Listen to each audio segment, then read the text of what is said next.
আজি মহাপুৰুষ শ্ৰীমন্ত শংকৰদেৱৰ তিৰুভাৱ তিথি। ৰাজ্যৰ বিভিন্ন সত্ৰ নামঘৰৰ লগতে শংকৰদেৱ গুৰুজনাৰ জন্মস্থান বটদ্ৰৱা থানত পুৱাৰে পৰা নাম প্ৰসংগৰে মুখৰিত হৈ পৰিছে। উখল মাখল হৈ পৰিছে চৌদিশ। শংকৰদেৱৰ তিৰুভাৱ তিথি উৎসৱটি বটদ্ৰৱা থানত গুৰু কীৰ্তন হিচাপে পালন কৰা হয়।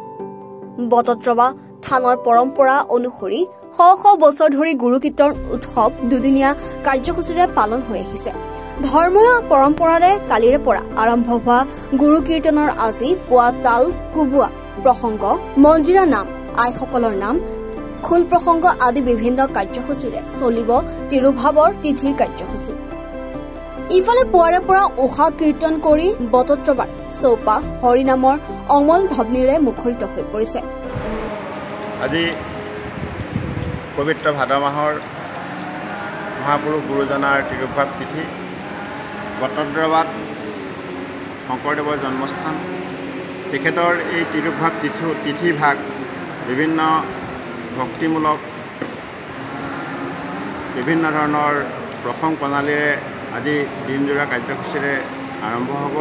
যোৱাকালি আমাৰ গন্ধোৎসৱ গ'ল, গন্ধ হ'ল, আৰু আজি পুৱাৰে পৰা তাল কোবোৱা, মন্দিৰা নাম, আইসকলৰ নাম, এই সকলোবিলাক উৎসৱ উলহ মালহেৰে পালন কৰা হয়। ইতিমধ্যেই অসমৰ বিভিন্ন প্ৰান্তৰ পৰা বহু তীৰ্থযাত্ৰী আহিছে। কণ কণ শিশুৰ পৰা বৃদ্ধজনলৈকে হৰিনামত আজি আমাৰ মিলিন হৈ গৈছে। ভক্তি ৰসেৰে বৰদোৱা আজি গুৰুজনাৰ এই তিৰুভাৱ তিথিত সমগ্ৰ হৰিনামৰ ধ্বনিৰে প্ৰতিধ্বনি আমাৰ বৰদোৱা চাৰিও দিশে বিয়পি পৰিব। এই পবিত্ৰ তিৰুভাৱ তিথিভাগ আমি পৰিচালনা সমিতিৰ তৰফৰ পৰা যথেষ্ট ধৰণৰ ব্যৱস্থা গ্ৰহণ কৰা হৈছে। তীৰ্থযাত্ৰীসকলে যাতে আজি কোনো ধৰণৰ অসুবিধাৰ সন্মুখীন নহয়, তাৰ প্ৰতি থান পৰিচালনা সমিতিয়ে যথেষ্ট ধৰণৰ ব্যৱস্থা গ্ৰহণ কৰিছে। আৰু তীৰ্থযাত্ৰীসকলে আজিৰ এই হৰিনাম ভাগত বটদ্ৰৱা, পবিত্ৰ বটদ্ৰৱা তীৰ্থযাত্ৰীসকলৰ আগমনে আৰু বটদ্ৰৱাক পবিত্ৰ কৰি তুলিছে। পুৱাৰে পৰা ৰাইসকলৰ কণ কণ শিশুসকলে হৰিনামেৰে আজি বৰদোৱা মুখৰিত কৰি পেলাইছে। আমি এই তিৰুভাৱ তিথিভাগত যাত্ৰীসকলক, অসমবাসীক বৰদোৱা আগমনৰ বাবে আহ্বান জনাইছোঁ।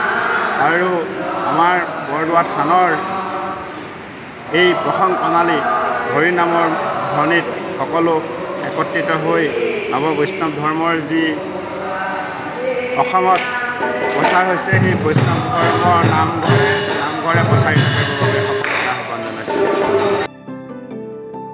Bureau report, any Bharat 24।